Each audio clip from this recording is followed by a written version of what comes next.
My name is Anna Harper. I am my father's only daughter. At least that's what everyone believed. But beliefs, like the fragile glass that lined the shelves of our family home, could shatter in an instant. Everything changed the day Evelyn arrived, my father's new wife. A woman who, at first, seemed to walk softly into our lives, a whisper in the background of a home that had long been unsteady. Then came Grace, her daughter, the golden child. From the moment she entered the house, she became the axis around which everything else spun. I remember the first time I saw her. A quiet child, with eyes that seemed too old for her years, and a smile that could charm the room without effort. Richard Harper, my father, who had never been a man to openly display affection, suddenly became a different man. His eyes softened in ways I had never seen. His voice carried pride and warmth whenever he spoke of Grace. And at every family gathering, every celebration, every mundane evening dinner, he praised her achievements. Grace was gifted, brilliant even, he said. She was the future of our family, the hope that would carry us forward, and I was there too, or so I thought. But slowly, invisibility crept over me like a shadow. My accomplishments, my struggles, my quiet sacrifices, they all faded into the background. I was no longer the daughter in my father's eyes. Evelyn sat beside Richard like a queen on her throne. Her smile was flawless, practiced. Her eyes shone with pride when they met Grace's. But beneath that pride, I sensed calculation. Together, Evelyn and Grace crafted a world where I did not belong. Family dinners turned into rehearsed performances. The room would hush as I entered. Conversations would pause, resumes in my absence. I learned to speak softly, to take up less space, to shrink. No one asked how I felt. No one noticed when I quietly disappeared from their stories. Behind closed doors, whispers floated like ghosts. Glances passed between Evelyn and Grace. Plans made without me. Secrets kept just out of my reach. Richard believed the story they told, the perfect family, the image they wanted him to see. But I saw beneath the surface, the cracks, the tension held just beneath forced smiles, the weight of unspoken truths hanging heavy in the air. One evening, at a grand gala to honor Grace's scholarship, I stood at the edge of the room. My father lifted his glass high, toasting his golden daughter. His smile was warm, proud, but fragile, like a thin sheet of ice, ready to crack beneath the slightest pressure.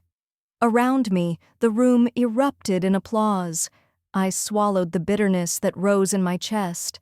Their perfect world was delicate, built on illusions and silent exclusions. I held my breath, waiting. Because when the world they built shattered, I would be there, waiting, not as the forgotten daughter, but as the reckoning. After Grace came into our lives, everything shifted, though no one said it out loud. The house I grew up in felt less like home and more like a carefully staged theater set with roles assigned and lines rehearsed. And I was no longer part of the cast. At first, I tried to cling to what I had known, to my place beside my father, Richard Harper, the man who once made me feel like I was enough. But the more time passed, the more distant he became, not in words, but in the way he looked at me, as if I were fading, slipping through the cracks of a family I no longer belonged to. Grace was everywhere. She filled every room with laughter and light, but also with expectation, the kind that demands admiration and unquestioning devotion. She was the perfect daughter in their eyes. Photos of her lined the hallway walls, her school awards displayed proudly in the living room. Birthday celebrations, family gatherings, all revolved around her milestones. Even the smallest accomplishments were elevated as if they were the family's greatest victories. And me? I was the shadow no one noticed. My own achievements, the late nights studying, the years of quiet dedication to the family, vanished like smoke. My bedroom felt colder, smaller. The familiar warmth was replaced by a hollow quiet that settled deep inside me. At dinners, I was seated at the farthest end of the table, where I could barely hear the conversation. The way they talked around me, or sometimes stopped altogether when I spoke, made it clear I was unwelcome.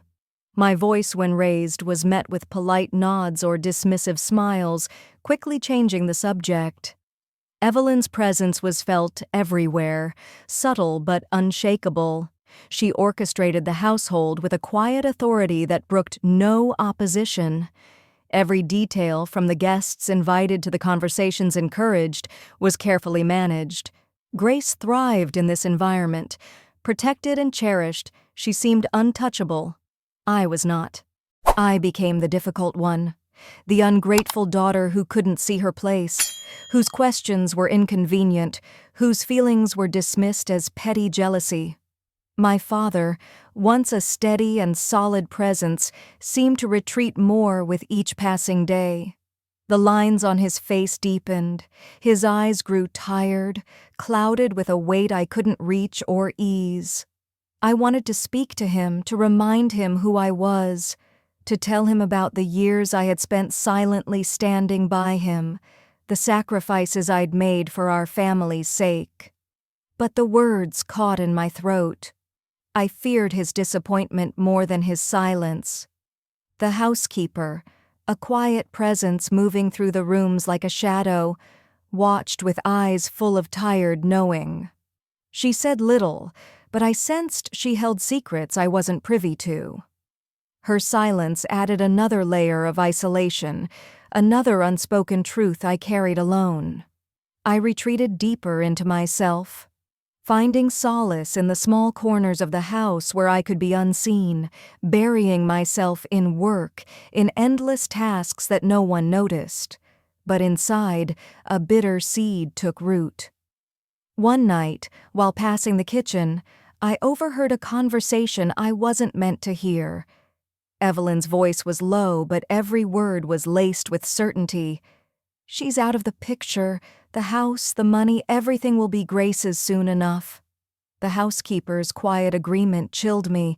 "No one will stop it. Not even Richard." I froze, hidden in the shadows, my heart pounding as the weight of those words sank in.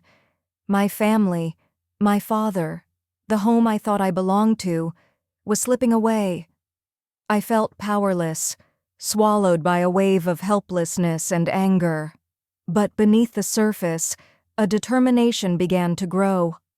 I would not vanish without a fight. I began to watch more carefully, listen more closely, to map the spaces where I was excluded, to understand the lines I was not allowed to cross. For my father's sake, for my own, for what little remained of our family, I needed to find a way back, to reclaim what was quietly being taken from me. Because sometimes the fiercest battles are fought in silence. And I was ready. The fractures beneath the surface were no longer subtle. They were cracks widening with every passing day. I noticed the slight hesitation in my father's gaze when he looked at Grace. Those brief flickers of doubt that vanished the moment someone else entered the room. Richard Harper was a man who wore his pride like armor, but pride can be fragile. Even the strongest armor can show a dent beneath the right pressure. I watched him, waiting for that pressure to reveal the truth he refused to face. It began with a piece of paper, a letter, hidden away in the quiet sanctuary of my father's study, half concealed beneath a pile of bills and unopened mail. I found it by accident, or perhaps by fate. The document was a medical report, dense with words I struggled to fully understand, but a few names jumped out at me. Grace's name was there, unmistakable, and alongside hers, the name of the housekeeper. A sudden chill ran through me. Everything I had sensed, the secrets whispered in hallways, the guarded glances between Evelyn and the housekeeper, began to piece themselves together. This wasn't just about family politics or favoritism. There was a truth so deeply buried that no one dared to speak it aloud. I confronted the housekeeper once, in a rare, quiet moment when the house was empty but for us. Her eyes, usually so guarded and unreadable, softened with a sadness I hadn't seen before. I asked the questions that had haunted me for months. She said little, but what she did say was enough. Grace was not Richard Harper's daughter. The truth was a blade, sharp and unforgiving. My father, the man who had raised me, loved me, was blind to it. Or worse, he chose not to see.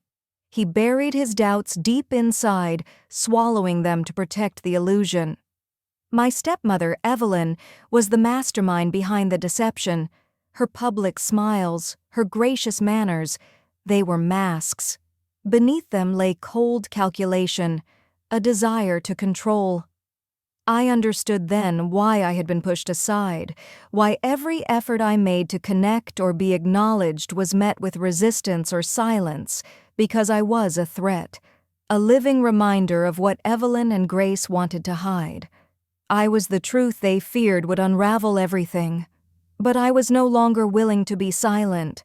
I began to collect pieces of their facade. Documents hidden in drawers, murmured conversations overheard late at night, legal papers signed without my knowledge, financial transfers that shifted the family fortune from my father's name into Evelyn's and Grace's control. The more I uncovered, the clearer the picture became. They had stolen not only my place in the family, but everything my father had worked for, everything I had a right to.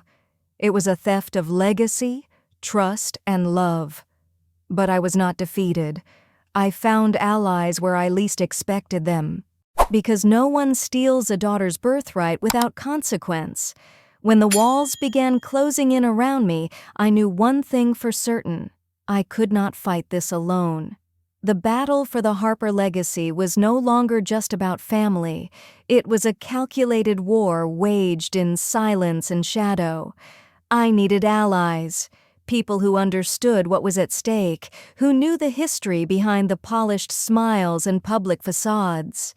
The family lawyer, an older man with a quiet respect for me, had long harbored doubts about the family's affairs. An old friend of my father's, someone who remembered the family before Evelyn arrived, he agreed to help me.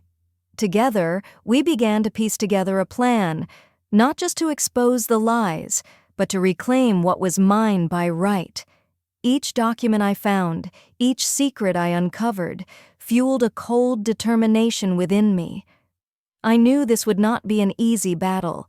Evelyn and Grace had woven a tight web, but every web has its weak points. As the tension in the house grew, I could feel it in the air, the quiet waiting, the held breath before a storm. I saw it in my father's eyes, too, a flicker of something lost, a confusion buried beneath his weary gaze.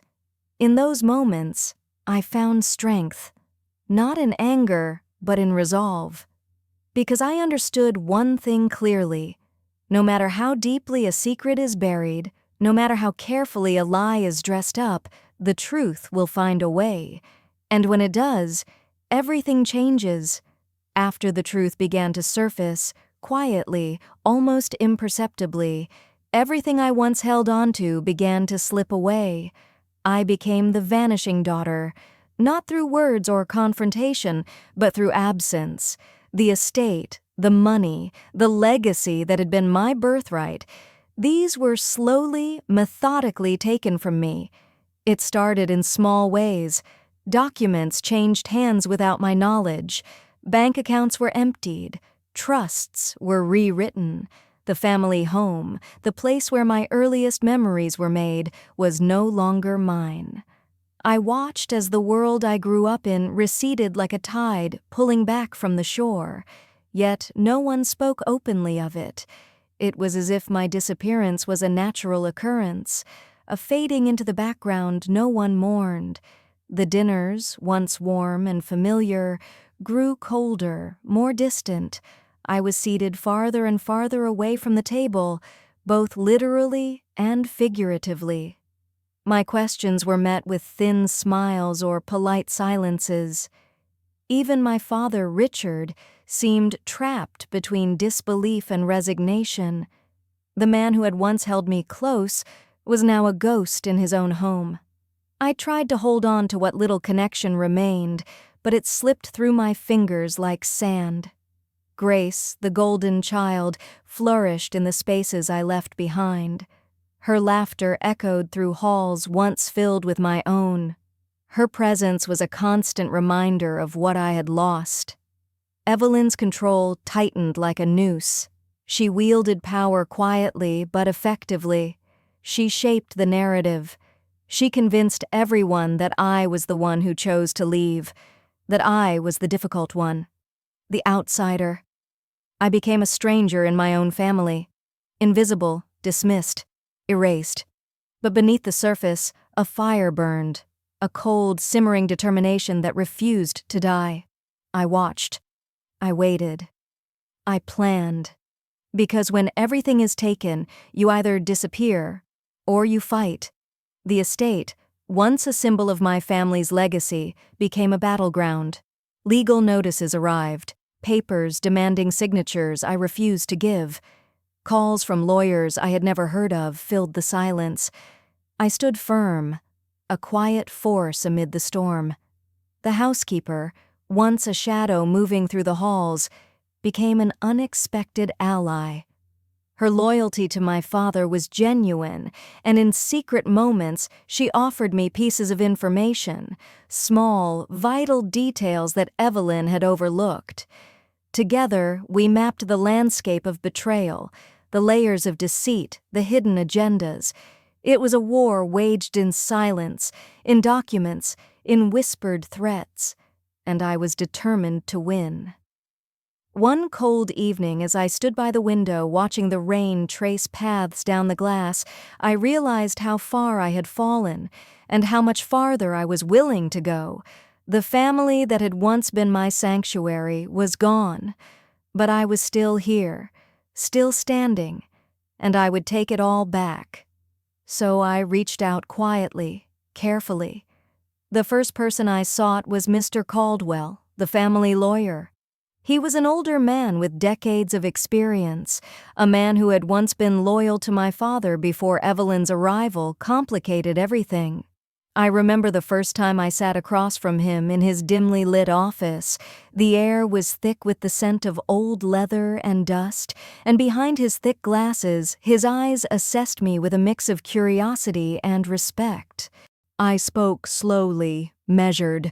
I told him the facts as I knew them, leaving out nothing, though I guarded my bitterness carefully. He didn't interrupt or judge. He listened. That alone gave me a sliver of hope. After I finished, he steepled his fingers and said, "Miss Harper, this will not be easy. You're up against forces that have been at work for years, but the law has cracks, and that's where we will find your advantage."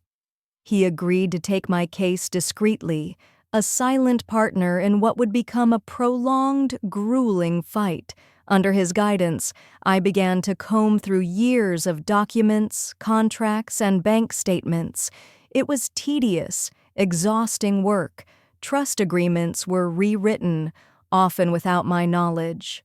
Funds were shifted in ways that didn't make sense at first glance.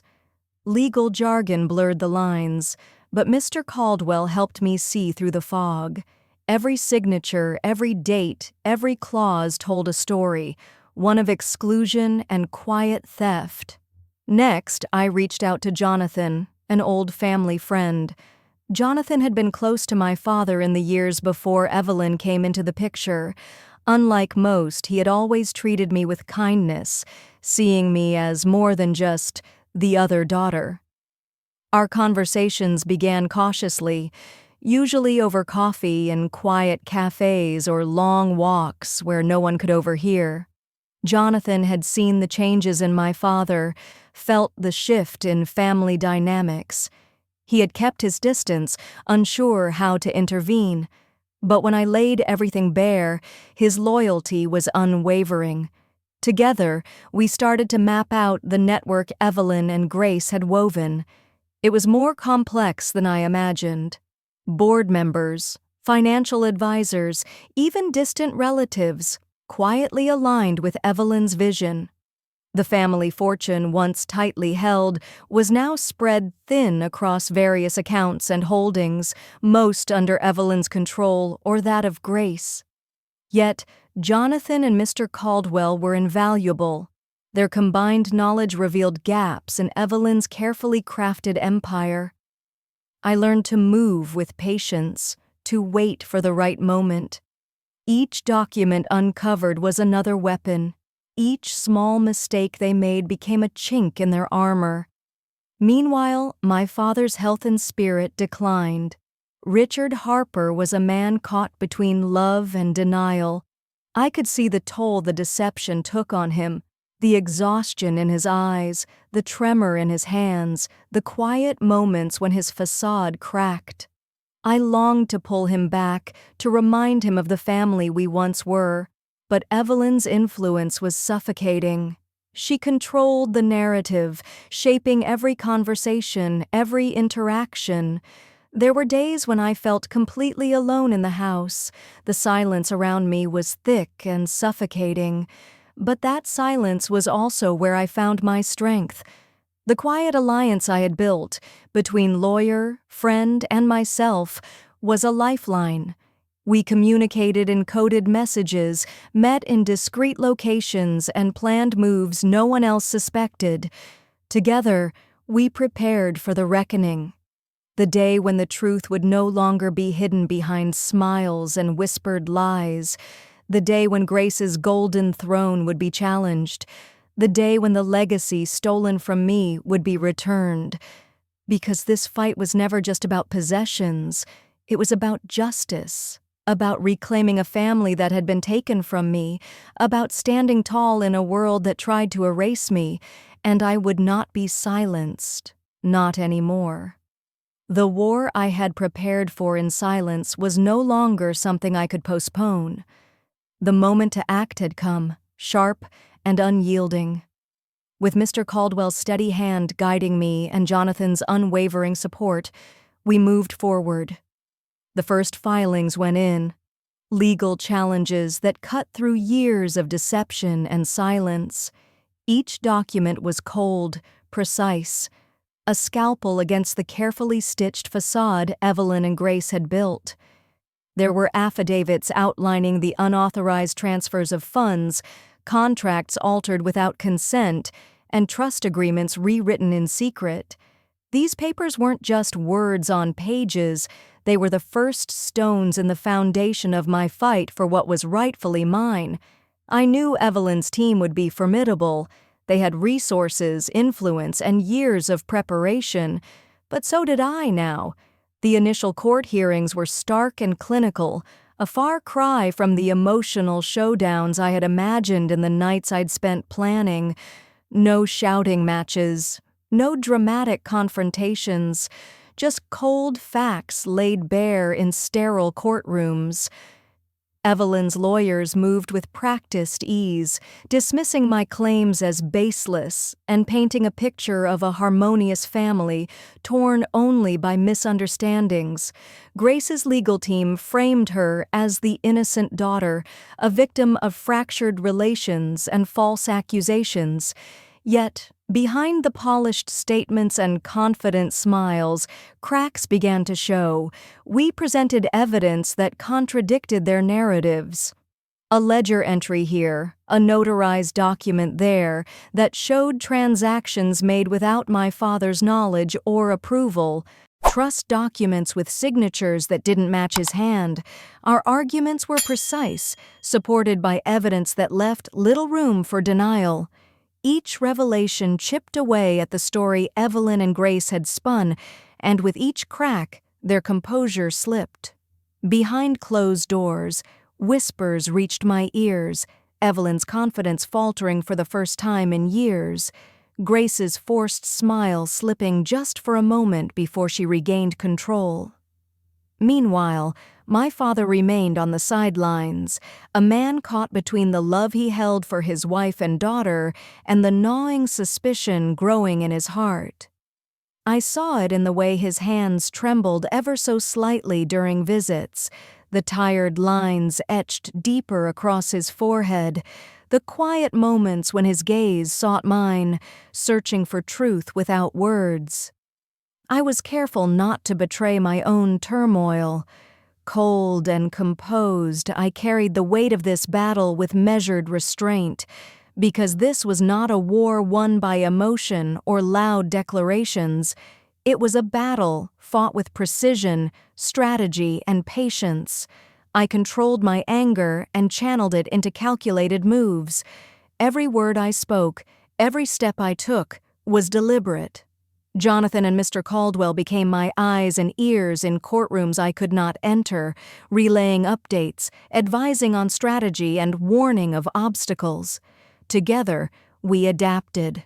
We struck when Evelyn's team least expected it, exposing forged signatures, revealing hidden transactions, unmasking the manipulation hidden beneath layers of legal jargon.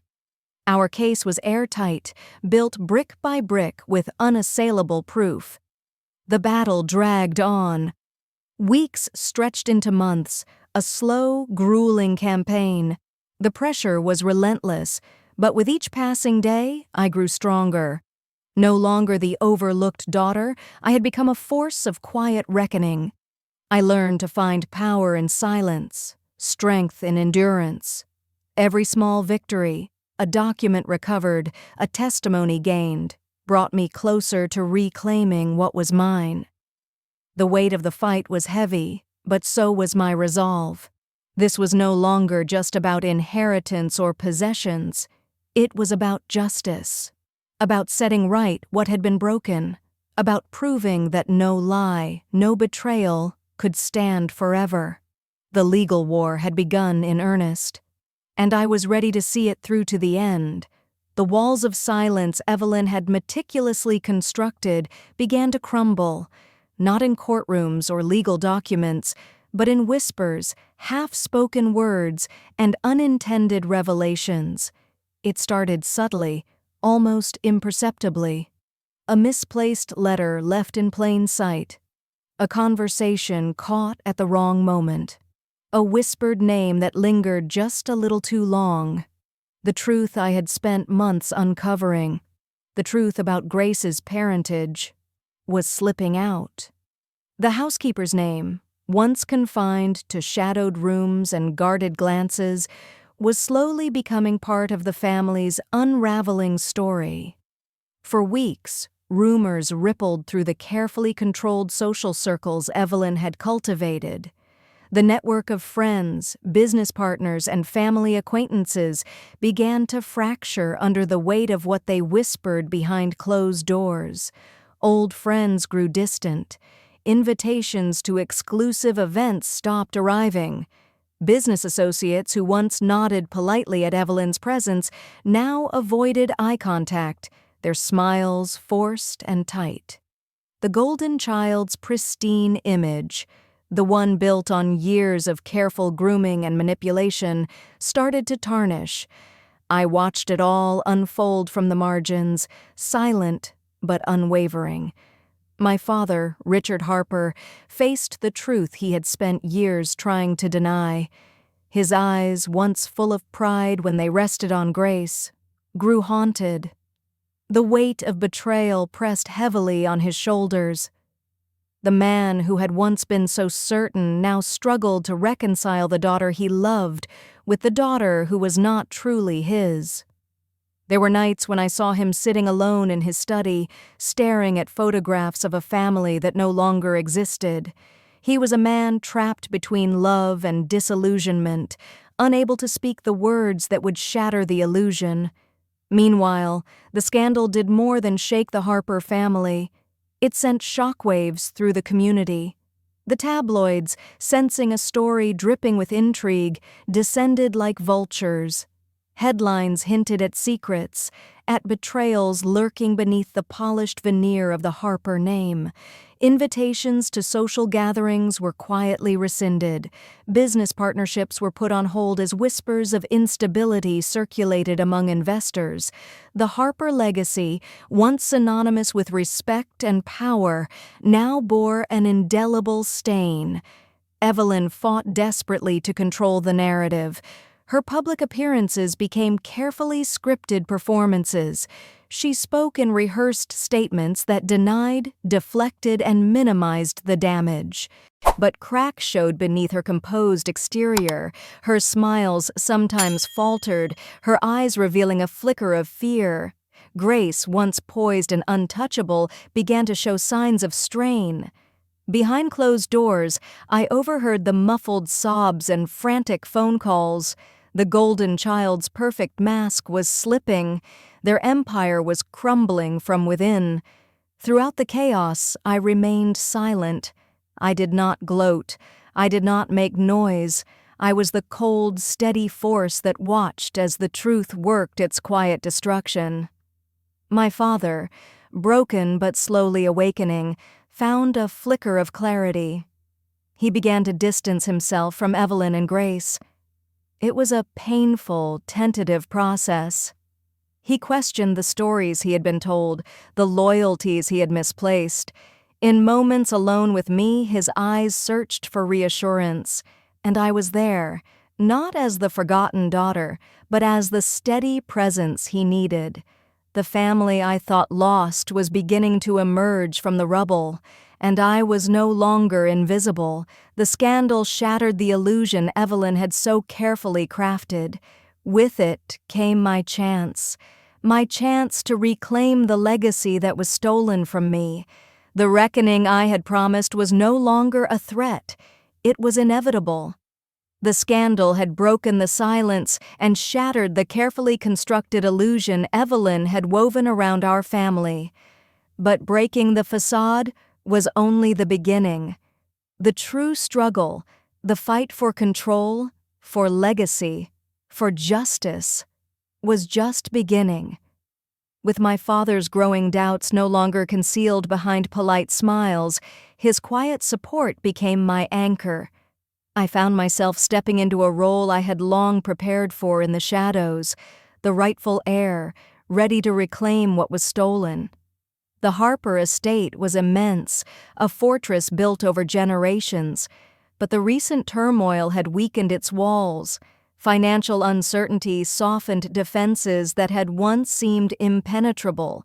Assets once guarded jealously now sat vulnerable, undervalued in the wake of the scandal.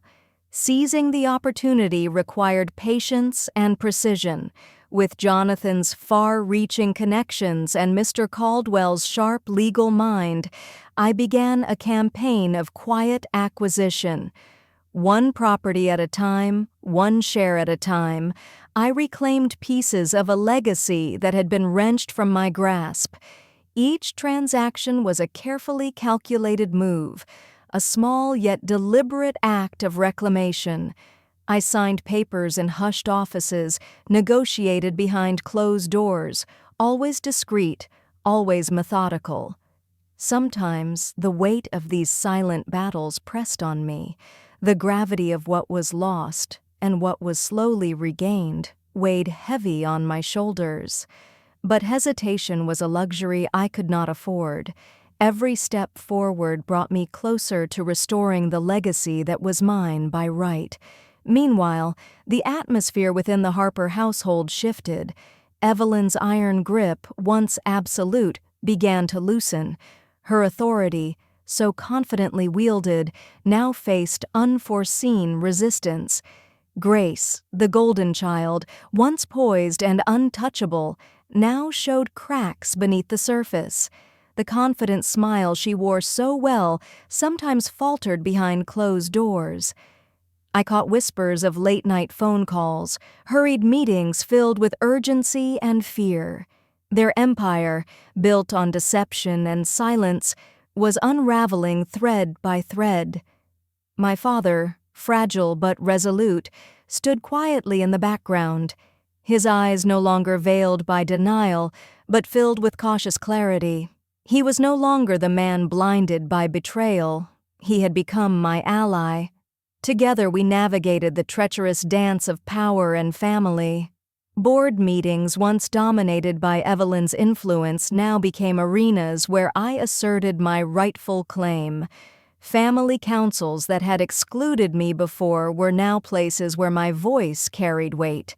Every word I spoke was measured, calm, and carried the undeniable force of truth. Each strategic move reminded Evelyn and Grace that the daughter they had tried to erase was back, stronger, wiser, and unyielding. Our legal victories, though small, were significant. They chipped away at the control Evelyn and Grace had held for so long. Financial inconsistencies were exposed, forged documents revealed, alliances within the family began to fracture. I watched silently as their empire crumbled from within. But I did not rush. Patience was my ally, control my weapon. I let them stumble, revealed their desperation through subtle pressure. When Evelyn called a family meeting, a last attempt to salvage control, I was ready. I entered the room with quiet confidence, prepared to lay bare the truth that could no longer be ignored. My words were precise, backed by evidence and the silent support of those who had long stood by me. The atmosphere was electric with tension. Faces that once radiated admiration for Grace now showed doubt, confusion. Whispers rippled through the room, replacing the confident assertions Evelyn had long commanded. In that moment, I realized the balance of power had irrevocably shifted. I was no longer the sidelined daughter. I was the architect of this new reality, the one who would reclaim the legacy. With my father's blessing and the alliances I had painstakingly built, I stood firm. The Harper legacy was no longer a prize for deception. It was mine to protect. And I would not allow it to slip away again. Because some battles are won not with noise and fury, but with quiet, relentless resolve. This was my fight, and I intended to win. The day I had been preparing for, the moment I had been waiting silently to seize, finally arrived. For years, I had watched from the edges, gathering strength, building alliances, learning the art of quiet warfare. Grace and Evelyn had ruled the family estate as if it belonged solely to them, basking in a throne built on deception and silence. But no empire, no matter how grand, can stand forever on lies. The eviction notice was more than a legal document. It was a statement, precise, cold, and irrevocable. I held the papers in my hands, feeling the weight of every word, every phrase. This was the culmination of years of exclusion, betrayal, and silent suffering. With a deliberate calm, I signed the notice.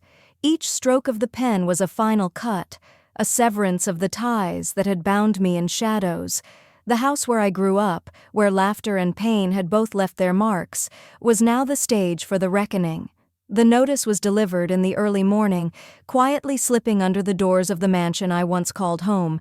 I anticipated their reaction: disbelief, shock, anger, and then desperation. Grace, once poised and untouchable, stood trembling as she read the cold words that declared her presence unlawful. Evelyn's composed mask shattered. Her voice, usually steady and commanding, faltered as she confronted the reality she had long denied. She demanded explanations, pleaded for reconsideration, but I met her with silence, a resolve so firm it brooked no debate. The eviction was supported by the courts, bolstered by evidence painstakingly gathered over months. There was no room for mercy or second chances. It was a clean break, a legal and moral severance. In the days that followed, I watched their desperation unfold. They scrambled to find support, reaching out to allies who once pledged loyalty. They issued threats of counter-legal actions, hoping to buy time, to delay the inevitable. But the tide had irrevocably turned. Their carefully constructed empire was crumbling from within. Grace's social circle, once protective and loyal, distanced themselves. Evelyn's influence, once formidable, waned under the weight of scandal and exposure. Meanwhile, my father observed quietly. A man transformed by the slow and painful unveiling of truth. Gone was the man who once refused to see. In his place stood a man renewed, standing firmly beside me, not with loud proclamations but with steady, unwavering presence. The eviction notice was more than a tool of justice, it was a symbol of a family's reclamation of dignity and honor, a clear warning that betrayal, no matter how deeply buried, carries consequences. I felt no gloating triumph in their downfall, only a cold satisfaction born of endurance. Years of silence, rejection, and pain had forged in me a strength that was quiet but unbreakable. Now I wielded that strength with precision. The house, once a fortress of their deceit, was mine again. The legacy, the one I had fought to reclaim, was restored. Standing on the threshold, I understood something fundamental. Power is not something handed over, it is seized, and when you take it with patience, with strategy, with cold resolve, it can never be taken from you again. The dust had settled. The house stood quiet now, the echoes of past betrayals lingering in the empty halls. I walked through rooms once ruled by deception and silence, now mine to hold. It was more than property, more than wealth or status. It was a reclamation of identity, a restoration of what was stolen. My father, Richard, stood beside me, older, quieter, but stronger. The years of blindness and betrayal had weighed on him, but the clarity he now carried was undeniable. He no longer hid behind denial or hope. He faced the truth and accepted it. Our family was not what it had seemed, but what it would become was ours to decide. I had become the daughter who was dismissed, forgotten, erased. But I was also the daughter who reclaimed her place, not with anger, not with spectacle, but with quiet, unyielding resolve. The legacy I inherited was complex, layered with pain and sacrifice, but it was real, and it was mine. I took on the responsibility with a steady hand. The estate needed more than ownership. It needed care, vision, justice. Evelyn and Grace were gone from these halls, but their shadows would linger. I would not pretend the scars were erased, but scars also mark survival, strength, growth. I began the work of rebuilding, not just the estate, but the fractured trust and fractured family. I reached out to those who had been caught in the crossfire, those who had suffered in silence. I sought to create a new legacy, one built on truth, respect, and quiet power. There were challenges ahead. Old wounds did not heal overnight, trust was fragile, but I was patient, because I had learned that real power lies in endurance, in resilience, and in knowing when to hold firm and when to let go. The path was not easy, but it was mine, and I walked it with cold determination. Looking back, I understood that the journey was never just about reclaiming property. It was about reclaiming myself, my dignity, my place in a world that tried to erase me. Now, as I stood on the porch of our family home, watching the sunset cast long shadows over the land, I felt a quiet peace, not because the past was forgotten, but because the future was mine to shape. The daughter once cast aside was gone. In her place stood someone stronger, someone ready, someone unbreakable. The new legacy had begun, and this time it was here to stay.